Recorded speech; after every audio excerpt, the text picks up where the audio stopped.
ಹರಿಕಥಾಮೃತ ಸಾರ ಗುರುಗಳ ಕರುಣದಿಂದ ಪನಿತು ಪೇಳುವೆ.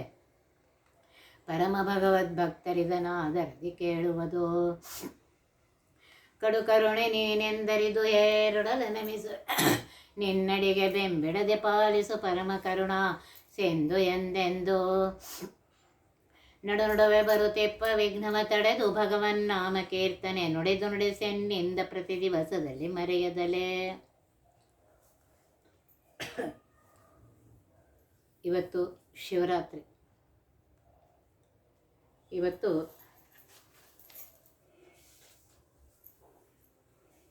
ರುದ್ರದೇವರ ಮಹಿಮೆಯನ್ನು ಹೇಳಬೇಕು ಅಂತಿದ್ದೇನೆ. ಹರಿಕಥಾಂಸಾರದಲ್ಲಿ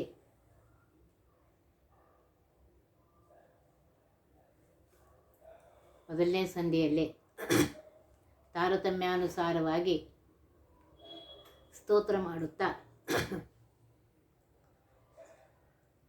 ಯಾವಾಗ ವಾಯುದೇವರೆಲ್ಲ ಮಹಿಮೆ, ಭಾರತೀ ದೇವಿಯರ ಮಹಿಮೆ ಆದ ಮೇಲೆ ರುದ್ರದೇವರ ಮಹಿಮೆಯನ್ನು ಹೇಳ್ತಾ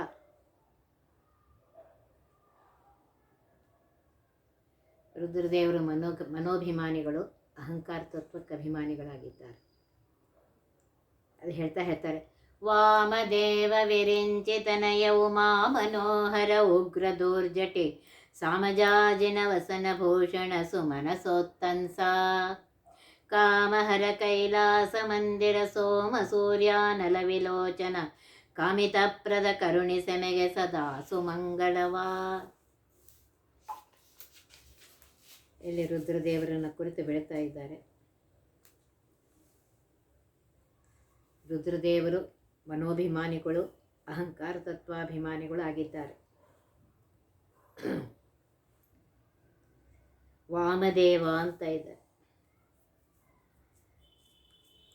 ಅಂದರೆ ಅತ್ಯಂತ ಮನೋಹರರಾಗಿದ್ದಾರೆ, ಕ್ರೀಡಾದಿ ಗುಣವಂತರು ಆಗಿದ್ದಾರೆ, ಹೊಳೆಯುವವನು ಆಗಿದ್ದಾನೆ ಅಂತ ಹೇಳ್ತಾ ಇದ್ದಾರೆ. ಅಷ್ಟು ಪ್ರಕಾಶಮಾನರಾಗಿದ್ದಾರಂತೆ. ಉಮಾ ಮನೋಹರ, ಪಾರ್ವತೀ ದೇವಿಗೆ ಅತ್ಯಂತ ಮನೋಹರರಾಗಿರುವಂತಹ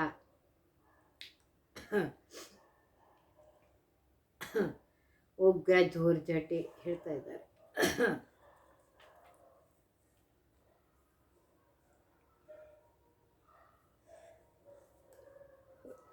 ಉಗ್ರ ಅಂತಂದರೆ ಇಲ್ಲಿ ಸಂಸಾರವನ್ನ ನಾಶಗೈಯುವವರು ಅಂತ ಒಂದರ್ಥ. ಧೂರ್ಜಟಿ ಅಂದರೆ ಒಳ್ಳೆ ಹೊಗೆಯಂತಿರುವ, ಧೂಮದಂತಿರುವ ಜಡೆಗಳನ್ನು ಧರಿಸಿದವರು ಅಂತ ಅರ್ಥ ಆಗುತ್ತೆ. ಸಾಮಜಾಜಿನ ವಸನ, ಆನೆಯ ಚರ್ಮವೆಂಬ ವಸ್ತ್ರಭೂಷಣವನ್ನು ಧರಿಸಿ ಅಲಂಕೃತರಾದವರು. ಸುಮನಸೋತ್ತಂಸ, ಇಂದ್ರಾದಿ ದೇವತೆಗಳಿಂತ ಉತ್ತಮರಾದವರು. ಕಾಮಹರ, ಕಾಮನನ್ನ ಸಂಹಾರ ಮಾಡಿದವರು. ಕೈಲಾಸ ಮಂದಿರ, ಕೈಲಾಸವೇ ಮನೆಯಾಗಿ ಉಳ್ಳವರು. ಸೋಮ ಸೂರ್ಯಾನಲ ವಿಲೋಚನ, ಚಂದ್ರ ಸೂರ್ಯ ಅಗ್ನಿಗಳೇ ಕಣ್ಣಾಗಿ ಉಳ್ಳವರು. ಕಾಮಿತಪ್ರದ, ಇಷ್ಟಾರ್ಥಪ್ರದರಾಗಿರುವಂತಹ ಹೇ ರುದ್ರದೇವರೇ, ನಮಗೆ ಸದಾ ಯಾವಾಗಲೂ ಸುಮಂಗಲವನ್ನು, ಉತ್ತಮ ಮಂಗಲವನ್ನು ಕರುಣಿಸುವುದು, ಕರುಣೆಯಿಂದ ಕೊಡ್ರಿ ಅಂತ ಬೇಡ್ಕೊತಾ ಇದ್ದಾರೆ. ಕೃತ್ತಿವಾಸನೆ ಹಿಂದೆ ನೀ 40 ಕಲ್ಪ ಸಮೀರನಲಿ ಶಿಷ್ಯತ್ವ ವಹಿಸಖಿಳಾಗಮಾರ್ಥಗಳೋದಿ ಜಲತಿಯೊಳು 10 ಕಲ್ಪದಿ ತಪವಗೈದಾದಿತ್ಯರೊಳಗುತ್ತಮನೆನೆಸಿ ಪುರುಷೋತ್ತಮನ ಪರ್ಯಂಕ ಪದವೈದಿದೆಯೋ ಮಹದೇವ.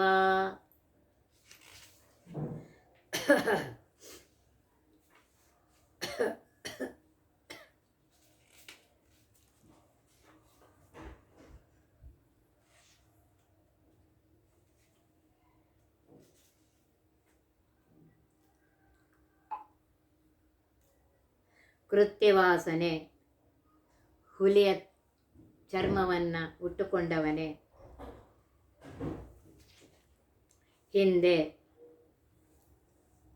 ಅಂದರೆ ಶೈವ ಪದವಿಗೆ ಬರುವ ಮುಂಚೆ ನೀವು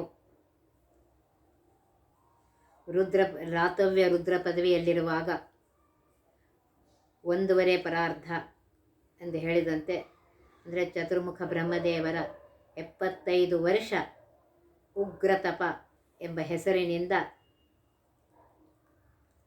40 ವರ್ಷ ವಾಯುದೇವರ ಶಿಷ್ಯತ್ವವನ್ನು ವಹಿಸಿ ಅನಂತ ವೇದಗಳು ಹಾಗೂ ವೇದಾರ್ಥವಾಗಿರುವಂತಹ ಭಗವಂತನ ಗುಣಗಳನ್ನು ಶ್ರವಣ ಮನನಗಳಿಂದ ಅಲ್ಲಿ ಅಭ್ಯಾಸ ಮಾಡಿದ್ದಾರೆ, ವ್ಯಾಸಂಗ ಮಾಡಿದ್ದಾರೆ. ಅಂದರೆ ಅಷ್ಟು ವರ್ಷ ಭಗವಂತನ ಉಪಾಸನವನ್ನು ಮಾಡ್ತಾ ಇದ್ದಾರೆ. ಅಪರೋಕ್ಷ ಜ್ಞಾನವಾದ ನಂತರ ಲವಣ ಸಮುದ್ರದಲ್ಲಿ 10 ಕಲ್ಪಗಳನ್ನು ತಪಸ್ಸು ಮಾಡ್ತಾರೆ.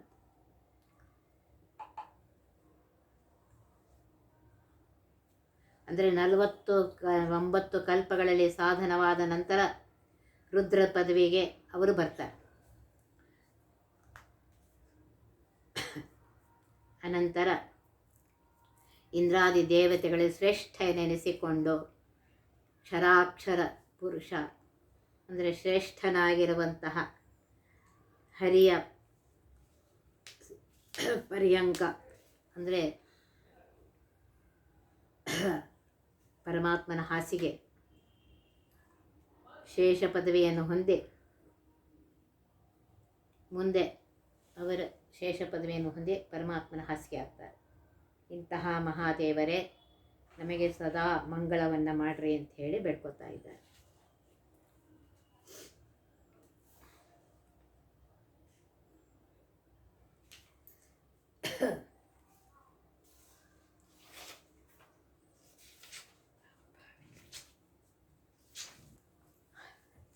ಪಾಕಶಾಸನ ಮುಖ್ಯ ಸಕಲ ದಿವೌಕಸರಿಗ ವದೆಂಚಯವು ಮೋಹರ ಜಟಿ ಸಾಮಜಾಜನ ವಶನಭೂಷಣ ಸುಮನಸೋತ್ತಂಸ ಕಾಮಹರ ಕೈಲಾಸ ಮಂದಿರ ಸೋಮ ಸೂರ್ಯಾನಲ ವಿಲೋಚನ ಕಾಮಿತಪ್ರದ ಕರುಣಿಸಮೆಗೆ ಸದಾ ಸುಮಂಗಲವ. ಇಲ್ಲಿ ಹೇಳ್ತಾ ಇದ್ದಾರೆ, ವಾಮದೇವ ಅತ್ಯಂತ ಮನೋಹರರಾಗಿದ್ದಾರೆ, ಕ್ರೀಡಾದಿ ಗುಣವಂತರಾಗಿದ್ದಾರೆ, ಅತ್ಯಂತ ಪ್ರಕಾಶಮಾನರಾಗಿದ್ದಾರೆ. ಅಂತಹವರಿಗೆ ವಾಮದೇವ ಅಂತ ಕರೀತಾ ಇದ್ದಾರೆ. ಉಮಾ ಮನೋಹರ, ಪಾರ್ವತೀಪತಿಯಾಗಿರುವಂತಹ ಪಾರ್ವತಿಗೆ ಅತ್ಯಂತ ಮನೋಹರರಾಗಿರುವಂಥವರೇ. ಉಮಾಮನ ಉಗ್ರ ಅಂದರೆ ಅಂದರೆ ಸಂಸಾರವನ್ನು ನಾಶವಯ ಗೈವವನೆ. ದೋರ್ಜಟಿ ಹೊಗೆಯಂತಿರುವಂತಹ ಧೂಮದಂತಿರುವಂತಹ ಜಡೆಗಳನ್ನು ಧರಿಸಿದವರೇ ಅಂತ ಹೇಳ್ತಾ ಇದ್ದಾರೆ.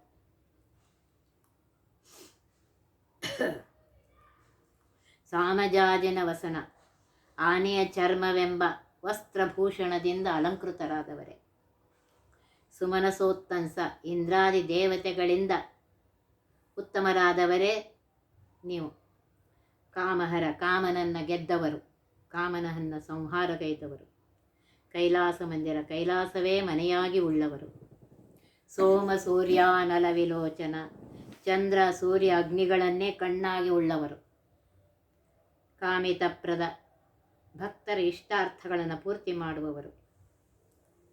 ಅಂತಹ ರುದ್ರದೇವರೇ ನಮಗೆ ಸದಾ ಯಾವಾಗಲೂ ಸುಮಂಗಲವನ್ನು ಅಂದರೆ ಉತ್ತಮವಾದ ಮಂಗಲವನ್ನು ಕರುಣಿಸ್ರಿ ಅಂತ ಹೇಳಿ ಬೇಡ್ಕೋತಾ ಇದ್ದಾರೆ.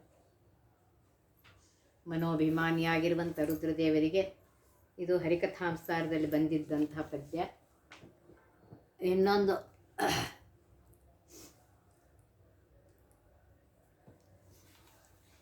ಪದ್ಯ ಇದೆ, ಶ್ರೀರಂಗ ವಿಠ್ಠಲ ಅಂದರೆ ಶ್ರೀಪಾದರಾಜರು ಬರೆದಿರುವಂಥ ಪದ್ಯ. ಕೈಲಾಸವಾಸ ಗೌರೀಶ ಈಶ ತೈಲಧಾರೆಯಂತೆ ಮನಸ್ಸು ಕೊಡು ಹರಿಯಲ್ಲಿ ಶಂಭೋ. ಕೈಲಾಸವಾಸ ಗೌರೀಶ ಈಶ. ಅಹೋರಾತ್ರಿಯಲ್ಲಿ ನಾನು ಅನುಚರಾಗ್ರಣಿಯಾಗಿ ಮಹಿಯೊಳಗೆ ಚರಿಸಿದೆನು ಮಹದೇವನೇ. ಅಹಿಭೂಷಣನೆಯನ್ನ ಅವಗುಣಗಳೆಣಿಸದಲೆ ವಿಹಿತ ಧರ್ಮದಿ ವಿಷ್ಣು ಭಕುತೆಯನು ಕೊಡೋ ಶಂಭೋ. ಕೈಲಾಸವಾಸ ಗೌರೀಶ ಈಶ. ಮನಸ್ಸು ಕಾರಣವಲ್ಲ ಪಾಪ ಪುಣ್ಯಕ್ಕೆಲ್ಲ ಅನಲಾಕ್ಷ ನಿನ್ನ ಪ್ರೇರಣೆಯಲ್ಲದೆ. ಧನುಜ ಗಜಮದಹಾರಿ ದಂಡ ಪ್ರಣಾಮವ ಮಾಳ್ಪೆ. ಮಣಿಸೋ ಈ ಶಿರವ ಸಜ್ಜನರ ಚರಣ ಕಮಲದಲೆ. ಕೈಲಾಸವಾಸ ಗೌರೀಶ ಈಶ. ಭಾಗೀರಥಿ ಧರನೆ ಭಯವ ಪರಿಹರಿಸಯ್ಯ. ಲೇಸಾಗಿ ನೀ ಸಲಹೋ ಸಂತತ ಶರ್ವದೇವಾ. ಭಾಗವತ ಜನಪ್ರಿಯ ವಿಜಯ ವಿಠಲನಂಗ್ರಿ. ಜಾಗು ಮಾಡದೆ ಭಜೆಪ ಭಾಗ್ಯವನು ಕೊಡೋ ಶಂಭೋ. ಕೈಲಾಸವಾಸ ಗೌರೀಶ ಈಶ.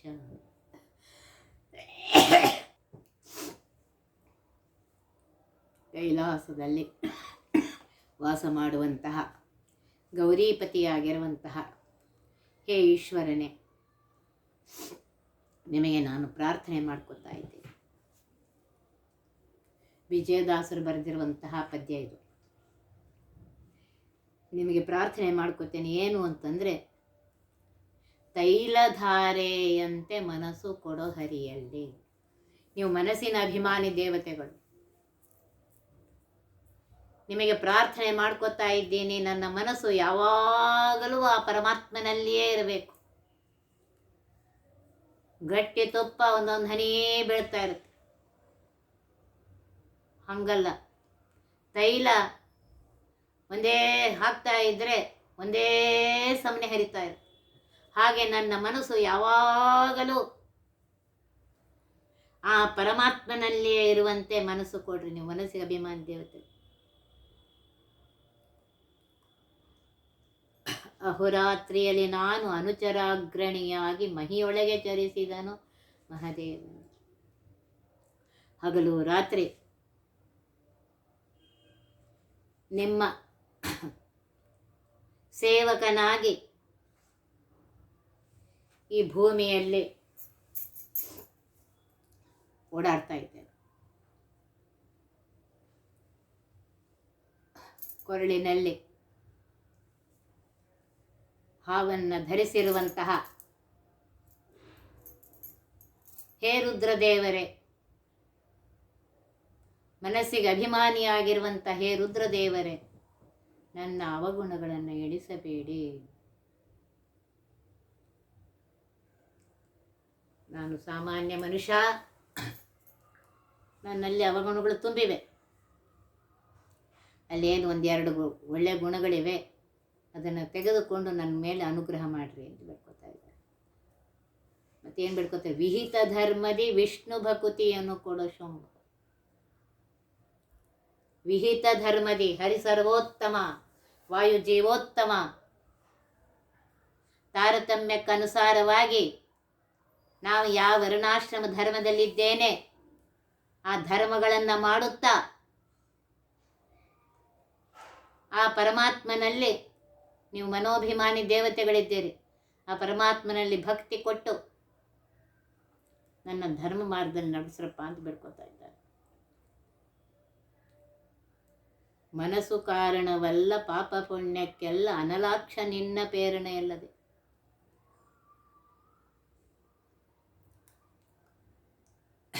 ಮನಸ್ಸೇ ಪಾಪ ಪುಣ್ಯಕ್ಕೆ ಕಾರಣ ಅಲ್ಲಪ್ಪ.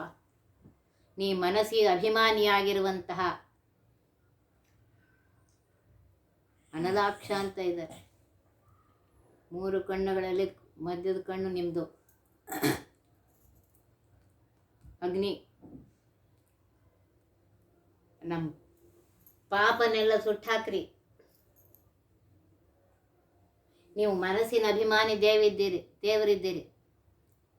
ನನ್ನ ಮನಸ್ಸು ಯಾವಾಗಲೂ ಆ ಪರಮಾತ್ಮನ ಪಾದದಲ್ಲೇ ಇರುವಂತೆ ಮಾಡ್ರಿ. ನೀವು ಪ್ರೇರಕರಲ್ಲ, ಯಾವಾಗಲೂ ನನ್ನ ಮನಸ್ಸು ಆ ಪರಮಾತ್ಮಲ್ಲಿ ಇರುವಂತೆ ಮಾಡಿ. ನನ್ನ ಮನಸ್ಸು ಪಾಪದ ಕಡೆ ಹೋಗದಂತೆ ಮಾಡಿ. ಧನುಜ ಮದ ಗಜ ಹಾರಿ ದಂಡ ಪ್ರಣಭಾವ ಮಾಡ್ತೆ. ನಿಮಗೆ ಸಾಷ್ಟಾಂಗ ನಮಸ್ಕಾರ ಮಾಡ್ತೇನೆ.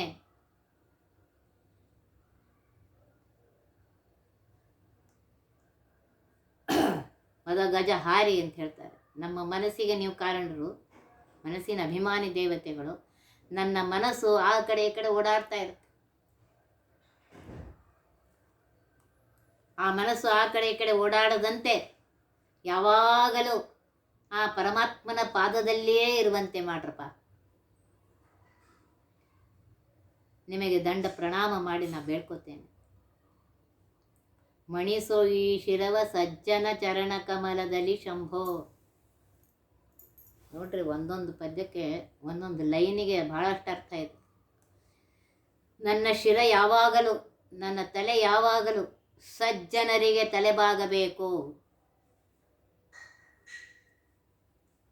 ಸಜ್ಜನರು ಎಲ್ಲಿದ್ದಾರೆ ಅಲ್ಲಿ ಹೋಗಿ ನಾವು ತಲೆಬಾಗಬೇಕು. ಅಹಂಕಾರದಿಂದ ಇದು ಮಾಡಬಾರ್ದು. ಆ ಸಜ್ಜನರಿಗೆ ತಲೆಬಾಗಿದರೆ ಅವರಲ್ಲಿರುವಂತಹ ಭಾರತೀಯ ರಮಣ ಮುಖ್ಯ ಪ್ರಾಣಾಂತರ್ಗತನಾಗಿರುವಂತಹ ಪರಮಾತ್ಮ ನಮಗೆ ಅನುಗ್ರಹ ಮಾಡ್ತಾರೆ. ನೀವು ಮನೋಭಿಮಾನಿ ದೇವತೆಗಳಿದ್ದೀರಿ. ನಿಮಗೆ ನಾನು ಪ್ರಾರ್ಥನೆ ಮಾಡ್ಕೋತೇನೆ.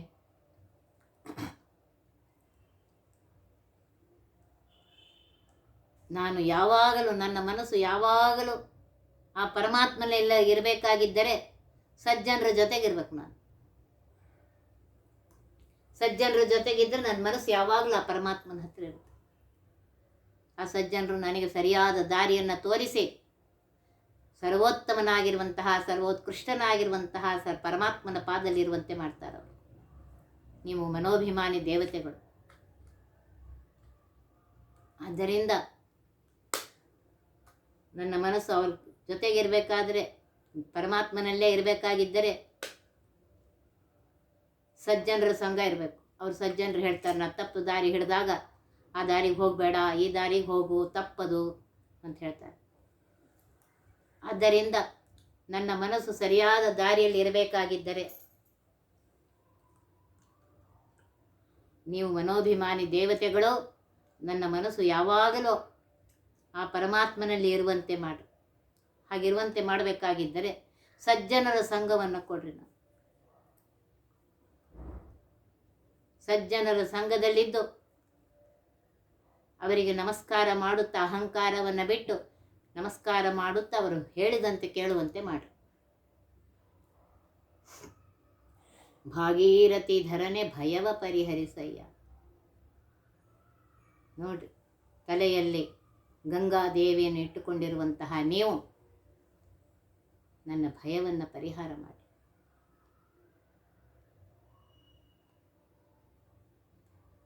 ನೋಡ್ರಿ, ಗಂಗಾದೇವಿಯನ್ನು ತಲೆ ಮೇಲೆ ಇಟ್ಕೊಂಡಿದ್ದಾರೆ. ಆ ಗಂಗಾದೇವಿ ಯಾರು? ಪರಮಾತ್ಮನ ಪಾದದಿಂದ ಬಂದವಳು. ಆ ಪಾದ ಜಲವನ್ನು ತಮ್ಮ ತಲೆ ಮೇಲೆ ಇಟ್ಕೊಂಡಿದ್ದಾರೆ. ಅಂತಹ ಮಹಾನುಭಾವರು ನೀವು. ನಿಮಗೆ ನಾನು ಪ್ರಾರ್ಥನೆ ಮಾಡ್ಕೋತಾ ಇದ್ದೇನೆ. ನನ್ನ ಮನಸ್ಸಿನ ಭಯವನ್ನು, ಎಲ್ಲ ಭಯವನ್ನು ಪರಿಹಾರ ಮಾಡಿ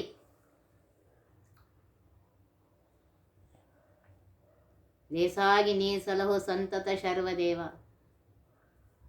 ಮನೋಭಿಮಾನಿಯಾಗಿರುವಂತಹ ಹೇ ರುದ್ರದೇವರೇ, ನನ್ನನ್ನು ಚೆನ್ನಾಗಿ ರಕ್ಷಣೆ ಮಾಡ್ರಪ್ಪ.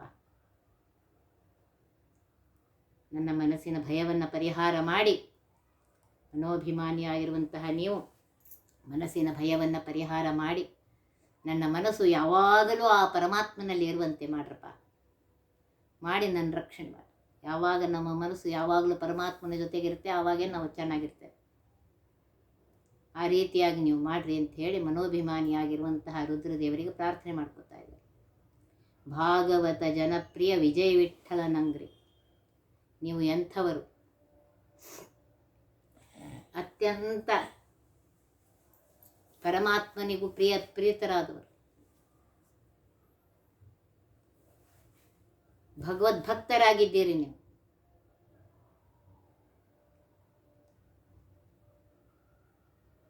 ಮತ್ತೆ ಭಗವದ್ಭಕ್ತರಿಗೆ ನೀವು ಪ್ರೀತರಾಗಿದ್ದೀರಿ. ಯಾಕೆಂದರೆ ಮನೋಭಿಮಾನಿ ದೇವತೆಗಳು ನೀವು. ಅಂತಹ ನೀವು ಆ ಪರಮಾತ್ಮನ ಪಾದ ಕಮಲಗಳಲ್ಲಿ ಯಾವಾಗಲೂ ಧ್ಯಾನ ಮಾಡ್ತಾ ಇರ್ತೀರಿ. ನೀವು ಧ್ಯಾನ ಮಾಡ್ತಾ ಇರ್ತೀರಿ ಮನೋಭಿಮಾನಿ ದೇವತೆಗಳು. ನಾನು ಜಾಗು ಮಾಡದೆ, ಆಲಸ್ಯ ಮಾಡದೆ, ಯಾವಾಗಲೂ ಜಾಗೃತನಾಗಿ ಆ ಪರಮಾತ್ಮನನ್ನು ಧ್ಯಾನ ಮಾಡುವಂತಹ ಮನಸ್ಸನ್ನು ಕೊಡ್ರಿ, ಆ ಭಾಗ್ಯವನ್ನು ಕೊಡ್ರಿ. ಇದನ್ನೇ ನಿಮಗೆ ಪ್ರಾರ್ಥನೆ ಮಾಡ್ತೇನೆ ಅಂತ ಹೇಳ್ತಾ ಇದ್ದಾರೆ. ಎಷ್ಟು ಸುಂದರವಾಗಿ ಬೇಡ್ಕೋತಾರೆ. ನನ್ನ ಮನಸ್ಸು ಯಾವಾಗಲೂ ಆ ಪರಮಾತ್ಮನ ಪಾದಕಮಲದಲ್ಲೇ ಇರಬೇಕು. ನನ್ನ ಮನಸ್ಸು ಆ ಪರಮಾತ್ಮನನ್ನು ಬಿಟ್ಟು ಬೇರೆ ಎಲ್ಲೂ ಹೋಗಬಾರ್ದು. ಒಂದು ಕ್ಷಣದಲ್ಲಿ ದೇವ್ರ ಮುಂದೆ ನಿಂತಿರ್ತೇವೆ, ದೇವರಿಗೆ ನಮಸ್ಕಾರ ಮಾಡ್ತಿರ್ತೇವೆ. ಅಷ್ಟರಲ್ಲೇ ನಮ್ಮ ಮನಸ್ಸು ಎಲ್ಲೋ ಹೋಗಿರುತ್ತೆ. ಯಾರು ಬಂದಾರ, ಏನು ಮಾಡ್ತಾರ, ಏನು ಅಯ್ಯೋ ರಾಮ, ಇಂಥ ಬುದ್ಧಿ ಕೊಡಬೇಡಪ್ಪ ರುದ್ರದೇವರೇ. ಆ ದೇವರ ಮುಂದೆ ನಿಂತಾಗ ನಮ್ಮ ಕಣ್ಣು ದೃಷ್ಟಿ ನಿನ್ನ ಪಾದದಲ್ಲಿ ನೆಡೋ ಹಾಗೆ, ಮನ ಮುಟ್ಟಿ ನಾನಿನ್ನ ಭಜಿಸುವ ಹಾಗೆ ಅನ್ನುವಂತೆ, ಆ ಪರಮಾತ್ಮನನ್ನು ಭಜಿಸುವಂತೆ ದೃಷ್ಟಿ ಅವನ ಪಾದದಲ್ಲೇ ಇರಬೇಕು. ಆ ಕಡೆ ಈ ಕಡೆ ನಮ್ಮ ಮನಸ್ಸು ಇರಬಾರ್ದು, ದೃಷ್ಟಿ ಇರಬಾರ್ದು. ದೃಷ್ಟಿ ಯಾವಾಗಲೂ ಆ ಪರಮಾತ್ಮನ ಪಾದ ಕಮಲದಲ್ಲಿಯೇ ಇರಬೇಕು. ಮನಸ್ಸು ಏಕಾಗ್ರ ಮನಸ್ಸಿನಿಂದ, ಮನಮುಟ್ಟಿ ಅಂದ್ರೆ ಏಕಾಗ್ರ ಮನಸ್ಸಿನಿಂದ ಆ ಪರಮಾತ್ಮನ ಧ್ಯಾನ ಮಾಡುವಂತಿರಬೇಕು. ಅದಕ್ಕೆ ಬೇಡ್ಕೋತಾ ಇದ್ದ ರುದ್ರದೇವರಿಗೆ, ತೈಲಧಾರೆಯಂತೆ ಮನಸ್ಸು ಕೊಡೋ ಹರಿಯಲ್ಲಿ. ಎಣ್ಣೆ ಧಾರೆ ಹಾಕ್ತಾ ಇದ್ರೆ ಒಂದೇ ಸಮನಾಗಿ ಬೀಳ್ತಾ ಇರುತ್ತೆ.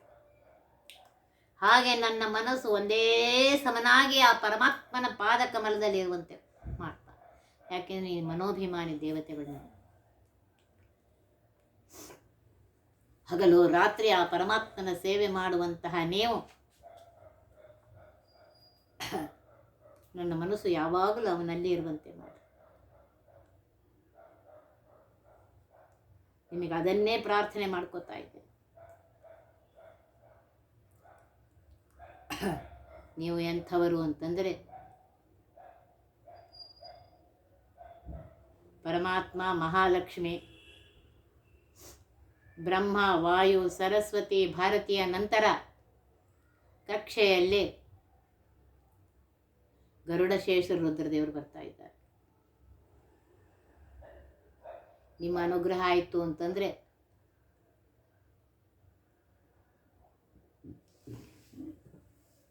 ಭಾರತೀಪತಿಯಾಗಿರುವಂತಹ ಹನುಮಂತ ದೇವರ ಅನುಗ್ರಹ ಮಾಡ್ತಾರೆ. ಅವರ ಅನುಗ್ರಹ ಆಯಿತು, ಲಕ್ಷ್ಮೀಪತಿಯಾಗಿರುವಂಥ ಪರಮಾತ್ಮ ಅನುಗ್ರಹ. ಆದ್ದರಿಂದ ನಿಮಗೆ ಬೇಡ್ಕೊತಾ ಇದ್ದೇನೆ, ನನ್ನ ಮನಸ್ಸು ಯಾವಾಗಲೂ ಆ ಪರಮಾತ್ಮನ ಪಾದಕಮಲದಲ್ಲಿ ಇರುವಂತೆ ಮಾಡ್ರಪ್ಪ ಅಂತ ಹೇಳಿ ಬೇಡ್ಕೊತಾ ಇದ್ದೆ. ನೀವು ಸಾಮಾನ್ಯರಲ್ಲ, ಪರಮಾತ್ಮನಿಗೆ ಪ್ರೀತ್ಯಾಸ್ಪದರಾದವರು, ಭಗವದ್ಭಕ್ತರಿಗೆ ಪ್ರೀತ್ಯಾಸ್ಪದರಾದವರು.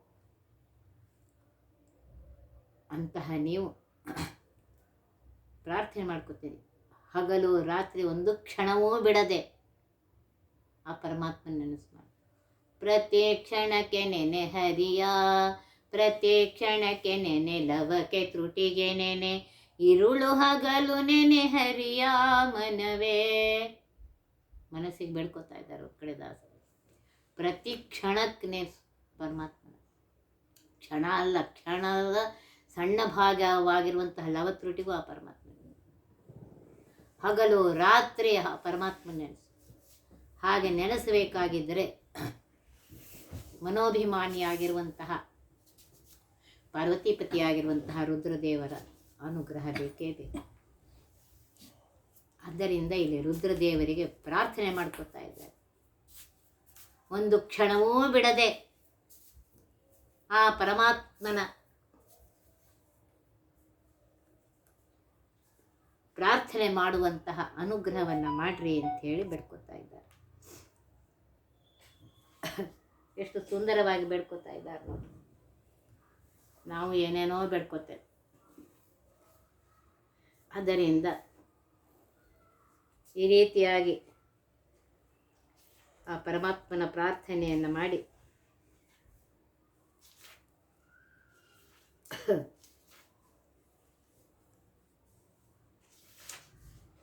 ರುದ್ರದೇವರ ಅಂತರ್ಗತ ಪಾರ್ವತೀಪತಿ ರುದ್ರದೇವರ ಅಂತರ್ಗತ ಭಾರತೀಯ ರಮಣ ಮುಖ್ಯ ಪ್ರಾಣ ಅಂತರ್ಗತ ಆ ಪರಮಾತ್ಮನಿಗೆ ಪ್ರಾರ್ಥನೆ ಮಾಡ್ಕೋಬೇಕು.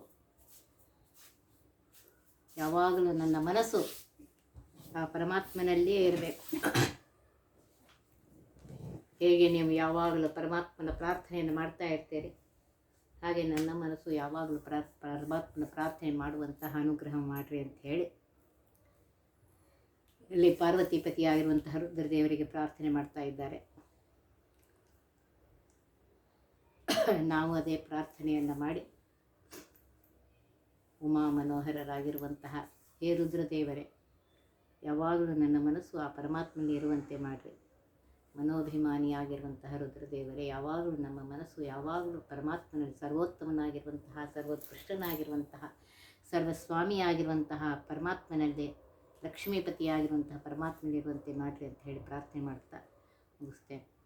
ಒತ್ತಿ ಬಹ ವಿಘ್ನಗಳ ಕಳೆದಪ ಮೃತ್ಯುವಿಗೆ ಮರೆ ಮಾಡಿ ಕಾಲನ ದೂತರಿಗೆ ಭೀಕರವ ಪೊಟ್ಟಿಸಿ ಸಕಲ ಸಿದ್ಧಿಗಳ ಒತ್ತಿಗೊಳ್ಳೆ ಶಿವನರು ಹೇಕ್ಷಣ ನೃತ್ಯ ಮಾಡುವರವರ ಮನೆಯೊಳು ನಿತ್ಯಮಂಗಳ ಹರಿಕಥಾಮೃತ ಸಾರ ಪಠಿಸುವರ.